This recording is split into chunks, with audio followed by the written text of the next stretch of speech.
किसान भाइयों, हमारे धान की रोपाई के बाद में सबसे बड़ा सवाल आता है कि जी यूरिया के साथ में मिलाकर पहली खाद में क्या डालें। तो इस सवाल का जवाब राजेश जी के पास में है। पावड़ा गांव हरियाणा में खड़े हैं फिलहाल, हिसार जिले के अंदर। इन्होंने पिछली साल जो चीज़ अपने धान में डाली, देखने लायक रिजल्ट मिले और वो चीज़ इनसे पूछेंगे। सर, सबसे पहले तो स्वागत है डियर किसान पे। नमस्कार सर जी। आपने 16 एकड़ में धान की रोपाई कर दी है। Yes sir. अपना धान कितने दिन का हो गया? अब जी 7-8 दिन का धान हुआ है जी अभी तक। यूरिया पहली डाल दिया, डालने वाले हो? अभी डाल लेंगे जी, अभी तक डाली नहीं है। कितने दिन पर पहली यूरिया डालते हो? यूरिया जी लगभग 10 दिन के अंदर डाल देते हैं। 10 दिन पर यूरिया डालते हैं। हाँ। किसानों के सामने धान रोपाई के बाद में सबसे बड़ा सवाल यही आता है कि जी यूरिया के साथ में क्या डालें जिससे जड़ अच्छी रहे, फुटाव बढ़िया हो, कोई बीमारियां ना लगे। तो इसके लिए आप क्या काम करते हो? मेरा अनुभव ये है 15 से 20 दिन में, वैसे कंपनियां काफ़ी है ब्रांड मार्केट के अंदर, कोई कुछ मिला के देता है, कोई कुछ देता है, काफ़ी चीज़ें दे देता है। पूरी मार्केट रंगीन हुई पड़ी है पैकेटों से। हाँ, रंगीन हुई है। मैंने पिछली बार बायर कंपनी का विकोटा का यूज किया था। ये विकोटा मेरे पास एक पैकेट बचा हुआ है, मैंने ये डाला था और अभी तक मेरे धान 10 दिन के हुए नहीं है। मैं उसके बाद लेके आऊँगा और सारे खेत में डालूंगा। विकोटा जो आपके पास में है बायर का, बायर अपने आप में ब्रांड है, मल्टीनेशनल कंपनी है, बहुत बताने की ज़्यादा आवश्यकता नहीं है। कितने दिन के धान में डलती है दवाई? ये 15 से 20 दिन की धान में डाल दो।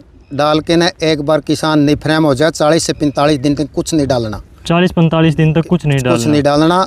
फ्रेश रहेगा, कोई पत्ता लपेट भी नहीं आएगी, कीड़ा भी नहीं होएगा, कुछ भी डिमक भी नहीं आएगी, गोब की सुंडी भी नहीं आएगी, सब कंट्रोल हो जाएगा। डीएसआर धान में आप इसको 40 से 55 दिन पर भी डाल सकते हो। पिछले साल अगर बात करें हम, बायर का विकोटा आपने डाला तो भाई पिछले साल ये आउट ऑफ स्टॉक भी हो गया था एक बार। तो ये भाई प्रोडक्ट प्रीमियम क्वालिटी का प्रोडक्ट है और आउट ऑफ स्टॉक हो जाता है लास्ट में सीजन में डाल जाकर ही। आपको पहले बता देता हूँ, अगर आपको डालना है तो आप पहले लेकर रख लेना, चाहे आप 1 एकड़ में डालकर देखो, चाहे 2 एकड़ में, रिजल्ट आपको खुद पता चल जाएगा तो श्योरिटी हो जाएगी कि भाई वास्तव में ये चीज़ क्या है। तो बायर का विकोटा 1 एकड़ में डोज कितनी डाली आपने इसकी? 5 किलो की डाली थी जी। 5 किलो की डाली। कुछ प्रोडक्ट ऐसे होते हैं जो हम खाद के साथ में मिलाकर नहीं डाल सकते, उनको मिट्टी में ही डालना पड़ता है। इसकी ऐसी कोई कंडीशन है क्या? ऐसी इसकी कोई कंडीशन नहीं। जैसे भी किसान चाहेगा, खाद में डालना चाहता हो खाद में डालो, मिट्टी में डालना चाहता हो तो मिट्टी में डालो। क्योंकि खाद के साथ में यूरिया वगैरह के साथ में मिलाकर डालना ईजी हो जाता है। नहीं, कुछ ये बहुत बढ़िया आता है, खाद के साथ भी बहुत बढ़िया पड़ता है। जैसे आपने 15-20 दिन की धान में इसको डाल दिया, हाँ जी, और इसका रिजल्ट कितने दिन तक मिलता है बाद में? 20 से 25 दिन तक रहता है जी। 20-25 दिन तक बढ़िया रिजल्ट रहता है। अगर ग्रेनुअल की बात करें तो केवल आपको ये एक प्रोडक्ट डालना भाई, इससे आपकी धान की फसल के अंदर दीमक की रोकथाम हो जाएगी, जड़माऊ की रोकथाम हो जाएगी। इसके अलावा गोब की सुंडी है, चाहे पत्ता लपेट है, तो इन सारी बीमारियों के ऊपर एक ही प्रोडक्ट से आपका कंट्रोल हो जाएगा। इसके अंदर टेक्निकल कौन सा है वो आपको बता देता हूँ। ये देखिए, टेट्रानिलिप्रोल 0.4% में है, फिप्रोनिल 0.6% में है। तो ये टेक्निकल है भाई, डबल तरीके से काम करता है आपकी फसल के ऊपर और इन कीटों के ऊपर रोकथाम देता है। जैसा कि आपने बताया 25-30 दिन का रिजल्ट है, तो ये एक लंबा टाइम पीरियड हो जाता है। टाइम का पीरियड हो गया। अगर 15 दिन के डाल के बाद तो डालेंगे तो लगभग न्यू मान के चलो आप 45 दिन का धान, 25 दिन का रिजल्ट हो गया। 45 दिन के बाद तो अपने आप ही वैसे अपने स्प्रे की ग्रोथ हो जाएगी, बढ़िया ग्रोथ होती है और फिर स्प्रे की जरूरत पड़ेगी।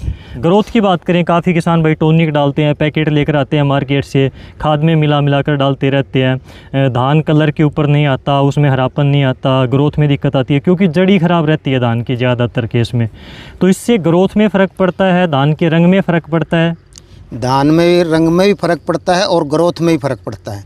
क्योंकि जड़ साफ हो जाएगी तो धान की ग्रोथ अपने आप ही ऊंची चलेगी। पूरे का पूरा जो सिस्टम है धान का जड़ के ऊपर ही डिपेंड है। किसी भी पौधे का चाहे जड़ अगर स्वस्थ है तो पूरे माइक्रोन्यूट्रेंट पोषक तत्व खींचेगा, पौधा अपने आप दूर से ले आएगा और अपना विकास करेगा। बिल्कुल, धान के अंदर अगर भाई बीमारियां नहीं होंगी और पोषक तत्व तो उसकी जड़ों को पूरा मिलेगा, जड़ स्वस्थ होंगी तो ऑटोमेटिक ग्रोथ पर आएगा, फुटाव उसमें बढ़िया चलेगा, बीमारी रहित रहेगा तो पौधा कंटिन्यू ग्रोथ के ऊपर रहेगा। पिछली बार कितने एकड़ में डाला आपने ये? पिछली बार मैंने 5 एकड़ में डाला था ये। किसी अपने रिश्तेदार को ही मेरे को बोला था, ठीक है आप ये डालो। मैंने और प्रोडक्ट भी डाल रखे थे, उनकी तुलना में मैंने इसके बहुत बढ़िया रिजल्ट दिखाई दिए। अब की बार मैं 16 की 16 एकड़ में विकोटा ही डालूंगा। बिल्कुल। और यही चीज़ होती है भाई, जो किसान भाई मान लीजिए कोई पहली बार कोई प्रोडक्ट यूज़ कर रहे हैं, कोई भी खाद है, कीटनाशक है और दवाई है, तो आपको ट्रायल बेस पर 1-2 एकड़ में डालकर ज़रूर देखना चाहिए। ब्रांड है तो ब्रांड में ज़्यादा सोचने वाली बात भी नहीं रहती, उसमें रिस्क फैक्टर भी बहुत ज़्यादा कम हो जाता है। क्योंकि मान लीजिए कोई लोकल के ऊपर आप जाते हो तो उसमें रिस्क रहता है कि भाई चीज़ असली मिलेगी, नहीं मिलेगी, रिजल्ट आएगा, नहीं आएगा, कितना आएगा, पैसे बर्बाद होंगे वो अलग है, आपकी फसल बर्बाद हो जाएगी वो अलग होती है, दोहरा नुकसान होता है। लेकिन ब्रांड है अपने आप में, बायर बहुत तगड़ा ब्रांड है, सभी जानते हो, तो इसको आप बेझिझक डालकर देख सकते हो, चाहे 1 एकड़ में, 2 एकड़ में। रिजल्ट खुद बोलता है, प्रोडक्ट में अगर दम है तो रिजल्ट बोलेगा, खुद बोलता है। बिल्कुल। तो फिर उसका दायरा राजेश जी की तरह आप बढ़ा सकते हो। अगले साल आपको भरोसा हो तो अगले साल डालिए, ना हो तो आप छोड़ सकते हैं।